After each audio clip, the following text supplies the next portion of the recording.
MKZ news, खबर सीधी, साफ और सच्ची। देश और दुनिया की हर बड़ी छोटी खबर, नो फेक नो मसाला। आज ही फॉलो करें।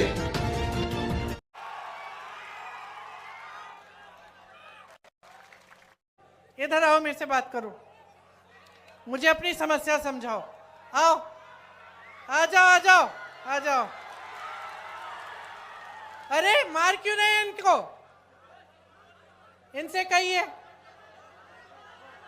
आ जाओ आ जाओ आ जाओ। मैं बुला रही हूं, आने दीजिए, आने दीजिए इन्हें। आ जाओ बेटा।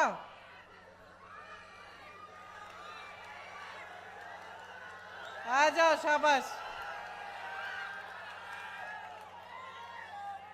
आओ, ऊपर आओ। उसको पकड़ो मत। अरे कुछ नहीं, आने। इधर आओ। नाम क्या है तुम्हारे? आसिफ खान। ये देखो, ये है आसिफ, ये बिहार का नौजवान है। लड़ लड़ के वहां से आया मुझे अपनी समस्या बताने के लिए। ये है बिहार का नौजवान जो अपने अस्तित्व को समझता है, अपने अधिकारों को समझता है, जो लड़ता है अपने अधिकारों के लिए, जो समझ रहा है कि इसके साथ क्या हो रहा है आज।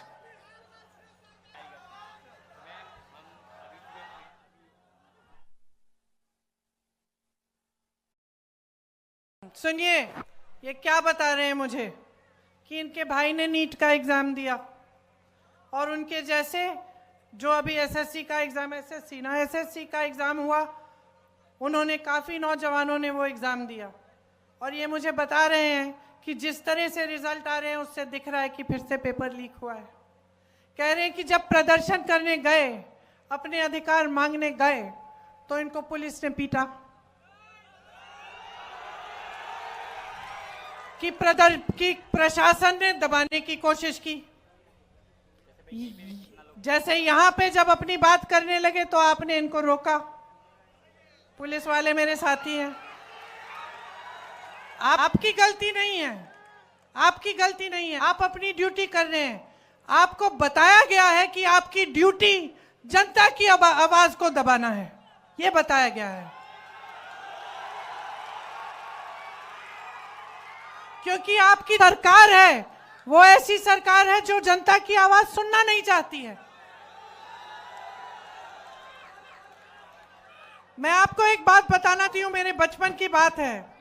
मेरे पिताजी प्रधानमंत्री थे, मैं उनके साथ अमेठी गई। अमेठी उनका संसदीय क्षेत्र था। बैठ जाइए आप। मैं उनके साथ अमेठी गई, छोटी सी थी, 10-12 साल की थी, पीछे पीछे चलती थी। हम एक गांव में गए और मैं अपने पिता से डरती थी क्योंकि मेरे पिताजी वो मतलब नियम के आधार पे चलते थे। हम कुछ गलत वलत करते तो खूब डांट खाते थे। पिताजी गांव के अंदर गए, मैं पीछे पीछे गई और एक महिला बड़ी जोर से उनको डांटने लग गई। मैं डर गई। मैंने सोचा ये महिला कैसे डांट रही है मेरे पिताजी को। अब आप सोचिए, मेरे पिताजी प्रधानमंत्री थे, गांव के अंदर गए, गांव की महिला ने उनको खूब डांटा कस के। क्यों? क्योंकि भैया तुम 7 महीने पहले आए थे, तुमने हमें कहा था कि यहाँ पे नल लगवाओगे। 7 महीने निकल गए हैं, तुम हमारे सांसद हो, तुम प्रधानमंत्री हो, अभी तक तुमने नल नहीं लगवाया। डांटा उन्होंने। तो मैंने सोचा, मैं छोटी सी थी, मैंने सोचा तो भैया अब तो पिताजी डांटेंगे, तो मैं और डर गई। पिताजी ने डांटा नहीं, प्यार से बात किया, बोला बहन यहां आओ, समझाया कि इस नल को मैंने सैंक्शन कर लिया, इसमें समय लगता है, ये हो जाएगा, ये अगले 1-2 महीने में तुम्हारा नल लग जाएगा। जब हम गाड़ी में बैठे, मैंने पिताजी से पूछा कि पिताजी तुम्हें इस गांव की महिला ने बहुत डांटा, आपको गुस्सा नहीं लगा, गुस्सा नहीं चढ़ा? कहते बिल्कुल नहीं चढ़ा बेटी, क्योंकि ये मेरा कर्तव्य है और जब वो मुझे डांटती हैं तो वो सही करती हैं, उनका अधिकार है। मेरा कर्तव्य है उनके लिए काम करना। मैं उनका सेवक हूं। तो अगर सरकार, देखिए, मैं अपने पिता की प्रशंसा नहीं करने के लिए यहां खड़ी हूं। मैं आपको एक बात बता रही हूं, साधारण बात, कि उस समय बड़े से बड़े नेताओं की क्या मानसिकता होती थी। अगर जनता की समस्या है, इस लड़के की कोई समस्या है, इसके साथ गलत हो रहा है, ये प्रदर्शन कर रहा है, अपना अधिकार मांग रहा है, तो ये तो हमारी लोकतंत्र की सबसे बड़ी देन है, सबसे बड़ी मजबूती है, सबसे बड़ी शक्ति है। नेता को इसके सामने झुकना चाहिए। नेता को कहना चाहिए कि हाँ, हम तुम्हारी समस्या का समाधान करने की कोशिश करेंगे। और जब नेता ऐसा होगा, जब सरकार ऐसी होगी, तब पुलिस भी ऐसी होगी। तब पुलिस आपको पीटेगी नहीं,